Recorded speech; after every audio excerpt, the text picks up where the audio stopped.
We're going to be looking at Mark chapter 10, beginning with verse 32 this morning. If you don't have a Bible, the text should be in your bulletin, opposite of the notes.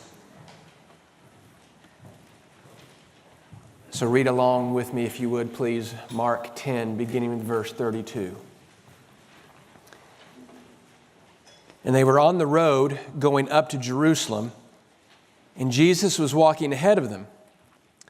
And they were amazed, meaning the disciples, the apostles, and those who followed were afraid.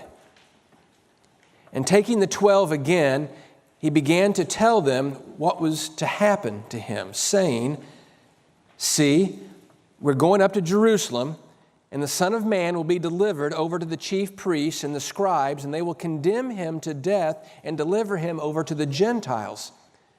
And they will mock him and spit on him and flog him and kill him, and after 3 days he will rise." And James and John, the sons of Zebedee, came up to him and said, "Teacher, we want you to do for us whatever we ask of you." And he said to them, "What do you want me to do for you?" And they said to him, "Grant us to sit, one at your right hand and one at your left, in your glory." Jesus said to them, "You do not know what you're asking. Are you able to drink the cup I drink, or to be baptized with the baptism with which I am baptized?" And they said to him, "We are able." And Jesus said to them, "The cup that I drink, you will drink.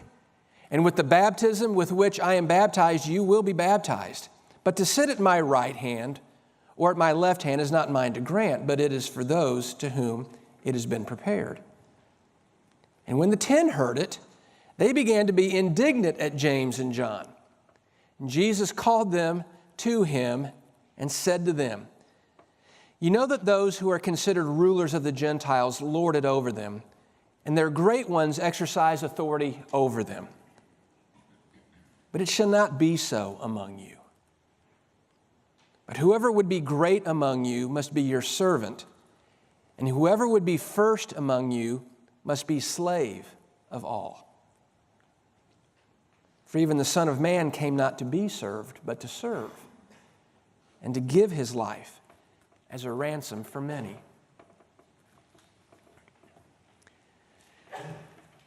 You can hardly blame James and John.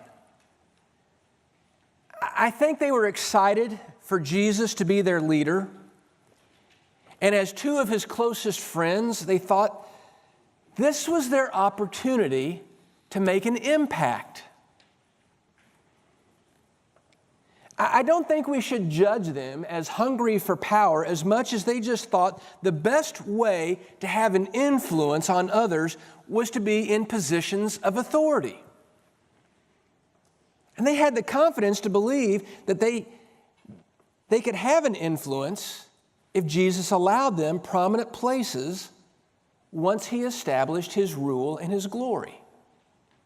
In other words, this was their chance of a lifetime for a couple of Galilean fishermen to be heads of state in the administration of the long-awaited Messiah. They could go from social nobodies to political somebodies in just a short amount of time. So they trusted Jesus, even though they didn't fully understand Jesus. You can question their spiritual sensitivity, but you can't question their faith. See, they didn't understand that who Jesus was the last 3 years in their lives wasn't going to change when he made his final trip to Jerusalem. In other words, Jesus wasn't going to go from gentle Jesus to general Jesus once he got to Jerusalem. Now, for years, I had held the belief that every time Jesus talked about what was going to happen to him when he went to Jerusalem, and in the Gospel of Mark, this is the 3rd time he has recorded Jesus talking about what would happen when he gets to Jerusalem, I just assumed that the disciples just kind of dismissed what he said. Sort of ignorance is bliss kind of attitude. But the disciples weren't deaf. They heard Jesus say this 3 times, I'm going to Jerusalem, going to be handed over, mocked, spit on, beaten, killed. 3rd day rise. They weren't deaf. And they weren't dumb. Which means that they had to have heard Jesus talk about what was going to happen in Jerusalem and interpreted their own understanding of what Jesus was saying.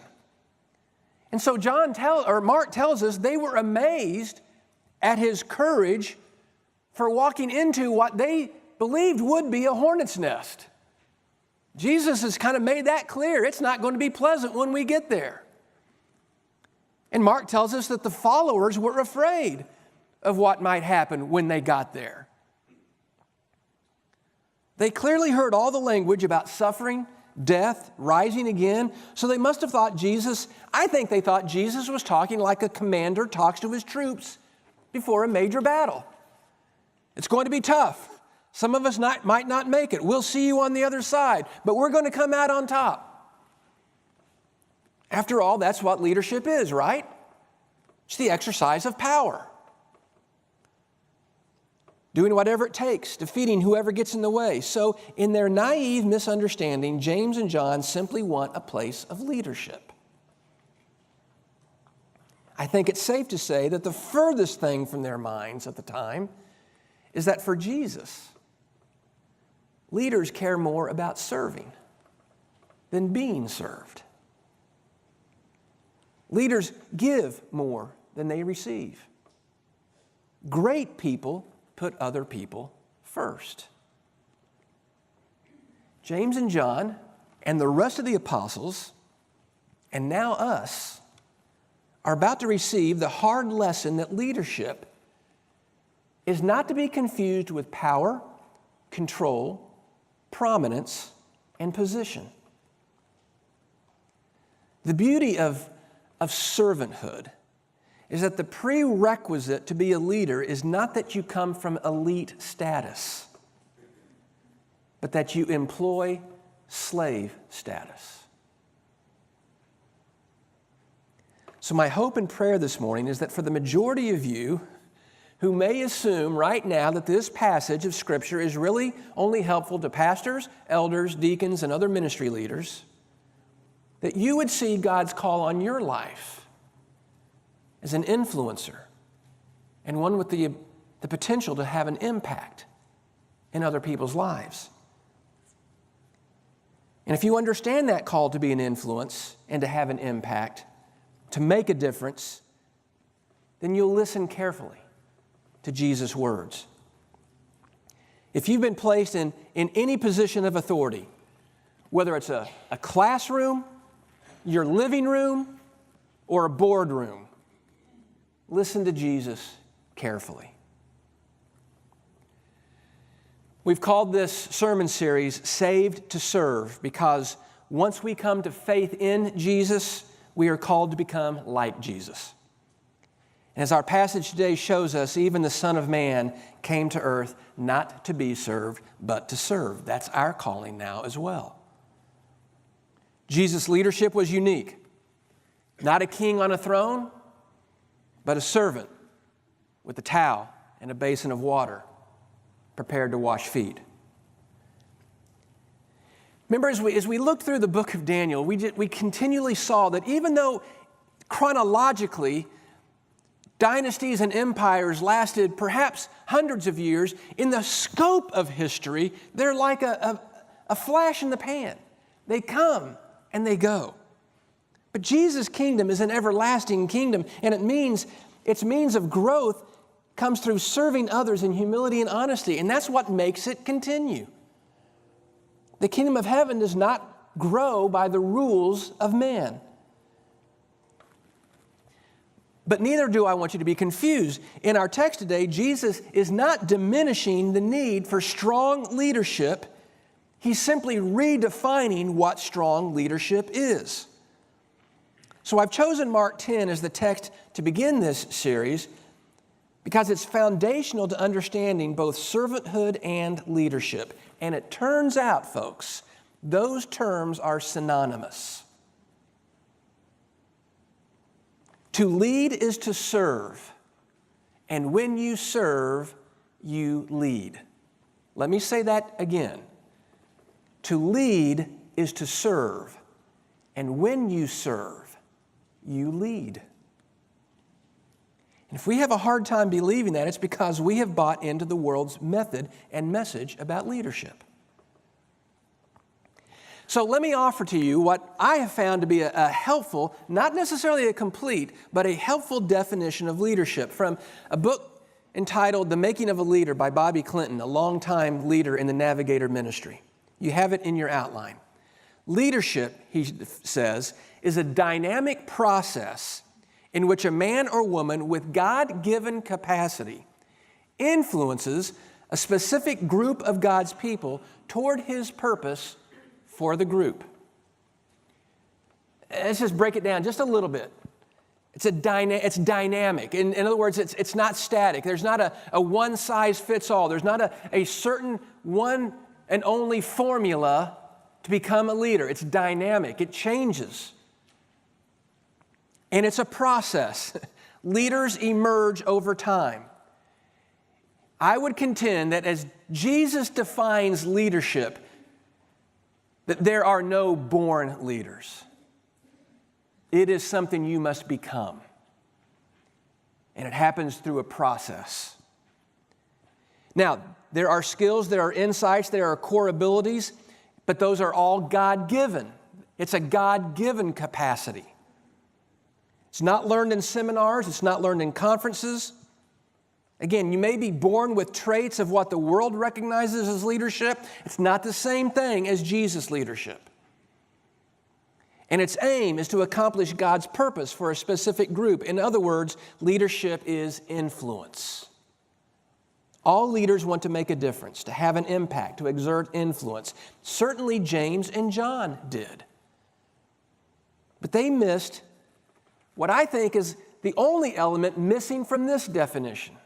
And so if you're a note taker, I would encourage you to dot the last sentence and add these words, through a servant heart. Leadership is a dynamic process in which a man or woman with God-given capacity influences a specific group of God's people toward His purposes for the group through a servant heart. And so James and John figured that if they could sit at both sides of Jesus in His glory as the messianic ruler of Israel, they could be influential leaders by their position. So, as I'm thinking about this week, I began to consider what are some of the attributes of leaders, what are some of the characteristics of leaders, and you can kind of get lost in some of those characteristics. I'm going to just offer three very large, broad view characteristics. And what I kept coming back to is that you can lead with these characteristics, the same characteristics, but have a completely different approach. And it's really that way, not just with leadership, it's that way with most anything in life. There is either a selfish approach to this, or there's a servant-hearted approach to this. Whether you're a parent, whether you're a teacher, whatever you might be, your approach to life, the condition of your heart, most often really kind of boils down to those two. I'm doing this out of selfishness, or I'm doing it out of service. All leaders lead from one of those two conditions of the heart. They're either self-serving, looking for praise, recognition, honor, trying to impress others, trying to insert their will into others, or they're servants, looking for the best interest of others, and content with being a leader who's possibly unrecognized and even overlooked, but still a leader because you serve. Again, the same characteristics needed to be good leaders apply to both. but they come out with drastically different results. For instance, ambition. Let's take a look at that. Kind of hard to hide your ambition when you walk up to Jesus and you say, "We want you to do whatever we ask of you." Now, I know what my response would be, and I know what some of your responses would be. Isn't it amazing, Jesus' response? "Well, what do you want me to do for you?" I almost wish he'd say pumpkin at the end of that. "Well, what do you want me to do for you, pumpkin?"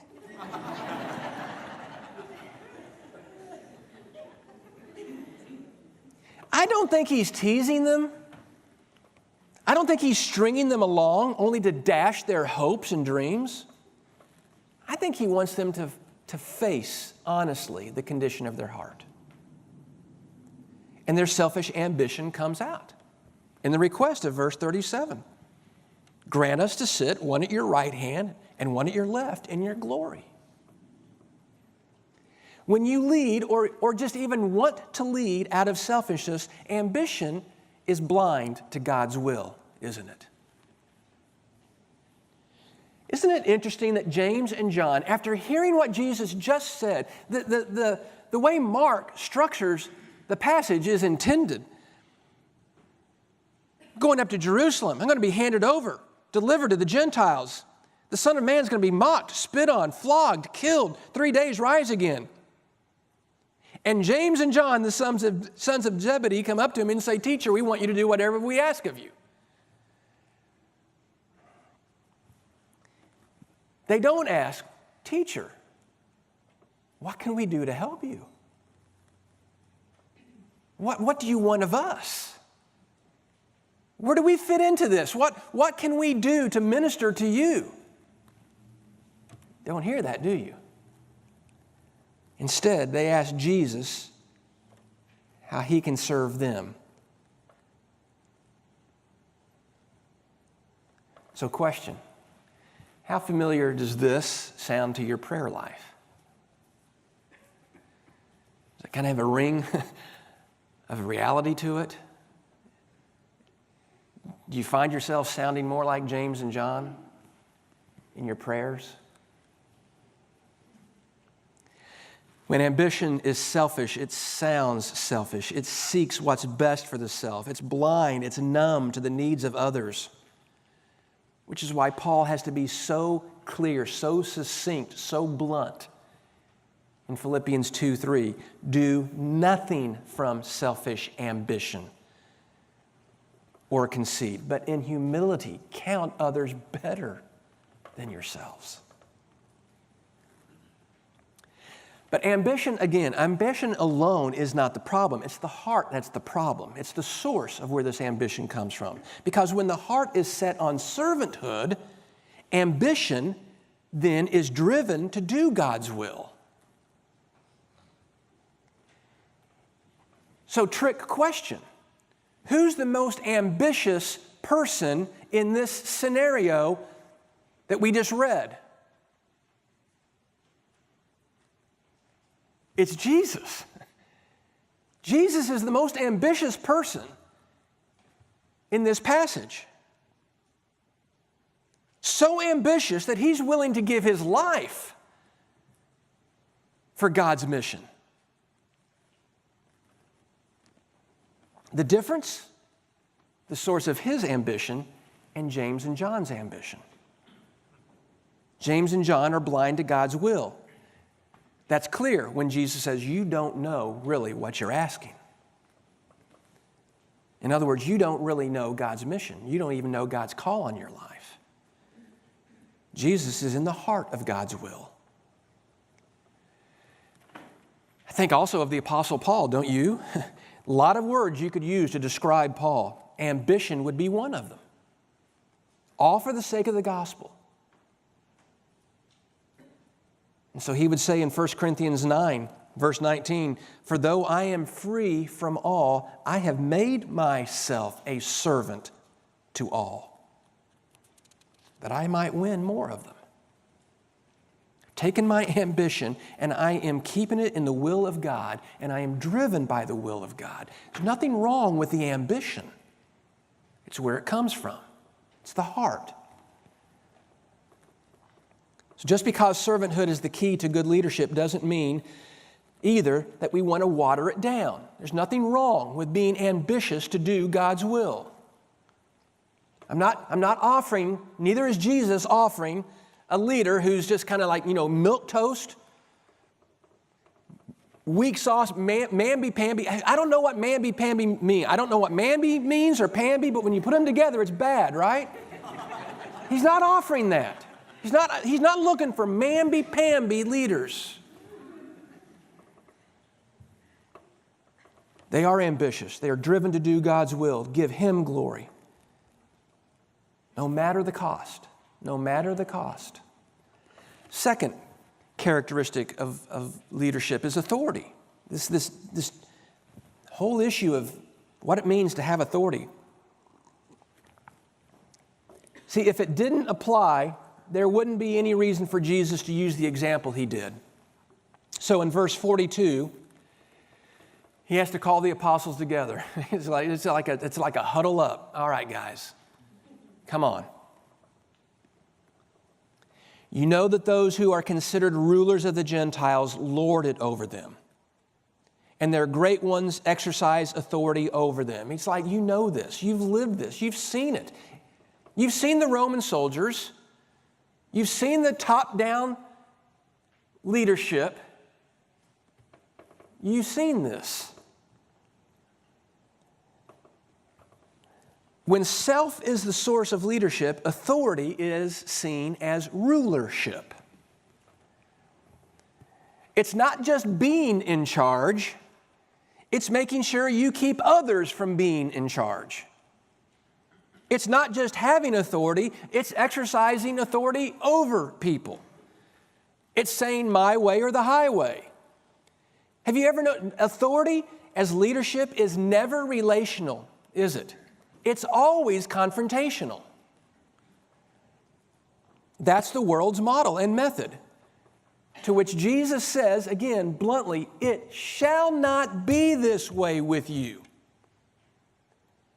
As my people, it shall not be this way. Can He be any clearer? And again, don't misunderstand. God has used individuals in positions of authority. Moses, Joshua, the judges, the kings. All these individuals at times gave orders and they gave directions. But the best of them, however, did not do so lording it over the people. The best of them didn't see a gap between themselves and the people that they led. So when Israel made a golden calf, and Moses comes down and sees it, and God says, I'm tired of them. I'm wiping them out. Moses pleads for them. If he had lorded it over them, he'd have said, I'm right behind you. Let's start over, God. When the people were afraid of the enemies, Joshua encouraged them with God's promises. He didn't pose threats for their disobedience. Authority is seen as rulership, is self-centered. But when a leader is servant-minded, authority is seen as a stewardship. Huge difference. Again, nothing wrong with authority. But when it's God-given, we must see it as a stewardship. See, folks, Jesus knew James and John were going to be leaders. He chose them to be leaders. That's why He called them away from their nets in the first place. You're going to be a leader. What He wanted them to understand, though, was that their leadership was a gift. They didn't apply for it. They didn't interview for it. They didn't earn it. That made them stewards of the gift. And when you're a steward, you don't create your own agenda. You fulfill someone else's agenda. And when something is given to you, it should tell us that it could just as easily have been given to someone else, right? The only difference between you and them is the stewardship of the gift. Third category of looking at leadership is this category of advancement. When you're employed and you're working hard and you're faithful in the little things, it's okay to want to advance. Now, it's not okay if that's your ultimate motivation. I'm only working to be advanced. But when you work hard, I understand the desire to advance. James and John, though, it seemed, they kind of wanted to skip the intermediate steps and go straight to the top. And it was a real community builder, right? Verse 41. When the 10 heard it, they began to be indignant at James and John. So it's just a really pleasant atmosphere on the road to Jerusalem. James and John want the right and the left hand. The other 10 hear about it. They're indignant, probably upset that they didn't beat James and John to the punch and ask Jesus for those positions first. Because selfishness is at the motivation of James and John. And when that happens, advancement stirs up indignation. It's not a community builder.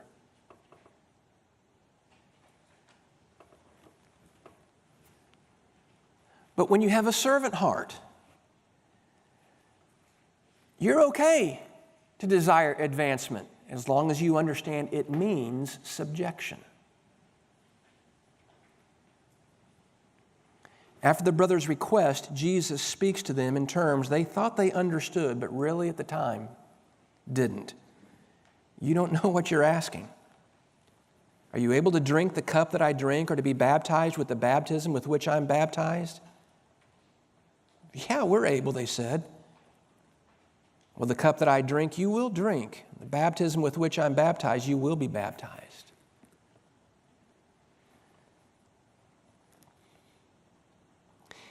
The cup and the baptism Jesus refers to are his suffering and his death.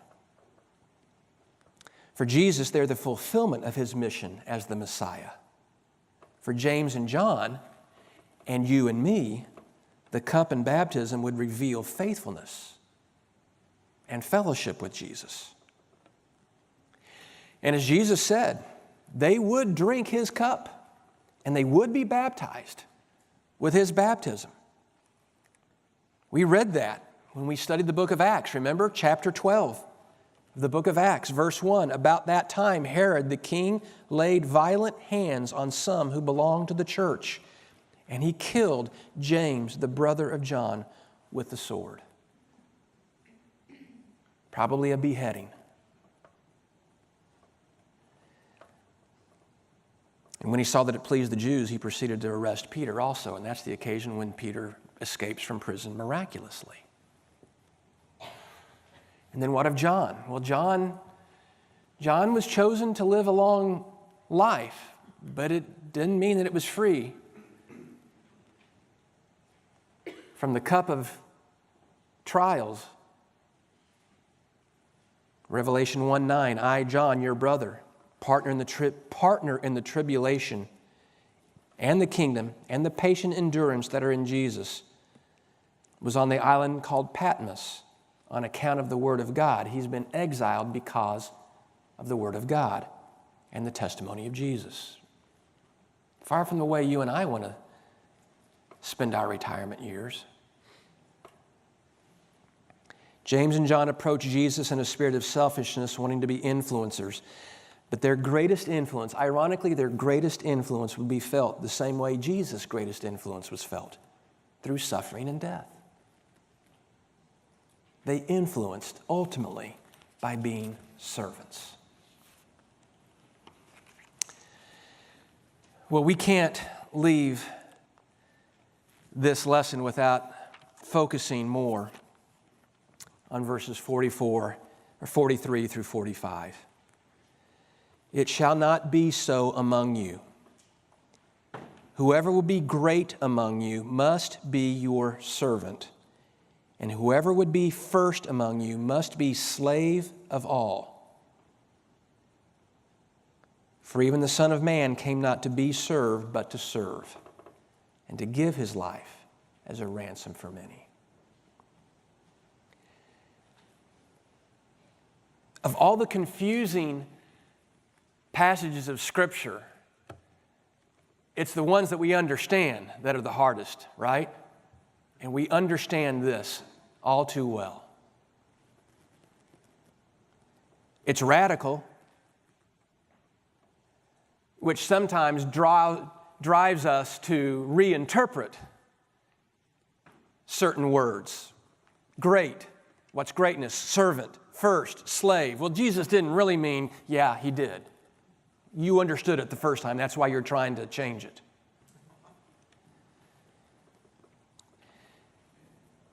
And we're living in a critical time in the history of the world. But I can't think of a Christian ever saying at the time they lived that it wasn't a critical time. And because it's a critical time, at every moment in history, the church has faced a temptation. And it's the same temptation Satan threw at Jesus.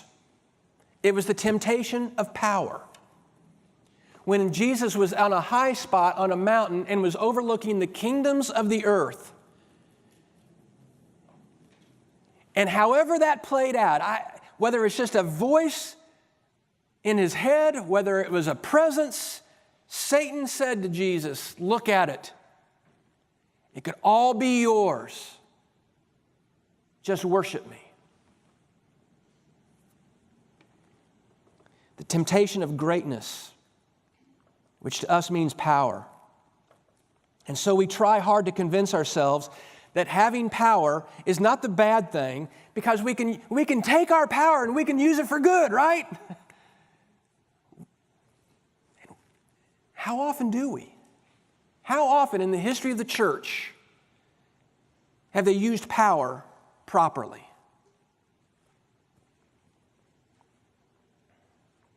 Consequently, we're trying to change the world. We're trying to be influencers and have an impact with the tools of the world. And Jesus' words just hang there for us to wrestle with. Whoever would be great among you must be your servant. And whoever would be first among you must be your slave. And I can't help but think that if we spent half the time and energy and money that we pour into the systems of the world and invested ourselves instead as being servants and slaves, the influence that we wish to exert might actually be felt in this world. And I get that I can have a naive view of things right now. And I understand that there's a big picture orientation that some of you see that I don't. That maybe if you're in a position of authority that you can change the lives of people. I don't know. Maybe. Yeah, maybe. But what I do know is what Jesus says here. That if you see yourself as a slave, that's greatness. That's being a leader. To lead is to serve. To serve is to lead. And if the church chooses to be slaves, if this church chooses to be slaves, letting go of our rights, letting go of our privileges, we would be the front runners in this community. In areas like foster care and adoption and serving the vulnerable and those in need. We would be at the front. And we would run toward the opportunity to serve needs of the tribes people in Omo Valley of Ethiopia and the destitute in Uganda and Sudan. This is the quiet revolution of the gospel, it seems to me. And it won't get headlines, and we'll be okay because we're not seeking recognition. We're slaves, not stars. And our model, our example is Jesus, who came to the world not to be served, but to serve and to give his life as a ransom for many. So here's our lesson. We have the greatest impact on others when we give ourselves to others.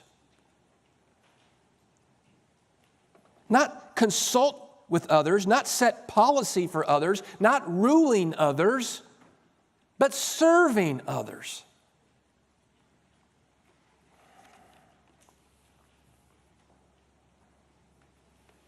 So 2 or 3 nights ago, it was Wednesday night, I decided I flip channels too much. I should just watch sports and be done with it. But I got hooked on a documentary called The Hornet's Nest by a war correspondent, a man who'd been a war correspondent all of his adult life, and he was with some troops in Afghanistan in 2011. And on a mission to clear a highway for non-lethal materials to be transported in the country and to provide aid for people terrorized by the Taliban, along this route, they called it the Death Pass. As you would expect in Afghanistan in 2011, some vehicles ran over some IEDs, improvised explosive devices. And a young boy was hurt badly, just a young village boy. And in the midst of coming under gunfire attack, these soldiers call in a medevac helicopter, and under fire and intense just war, they get this boy transported back to the closest forward operating base where he can receive proper medical care. And they interviewed the crew that did this. It's a 5-person crew, the medevac crew, 1 man, 4 women. And one of them said, "We may not change Afghanistan." And they recognized that. We may not change Afghanistan. But if we save 1 life, that life might grow up to change Afghanistan. That's it. That's the model. Some soldiers in the U.S. Army have got it. It's time for the church to get that. That comes as close to describing our mission as I can find. We don't have the tools to change the world. I don't think we were meant to have those tools. Not if those tools don't change people's hearts. Not if those tools just make short-term changes, alterations. If Jesus said top-down leadership is wrong, that true leadership comes from the bottom up as servants, then changing people's lives and impacting and having an influence will come from the bottom up, right? The answer to being a difference in this world has been there all along. It's right here. Whoever would be first among you must be slave of all. For even the Son of Man came not to be served, but to serve, and to give his life as a ransom for many. Join me in prayer.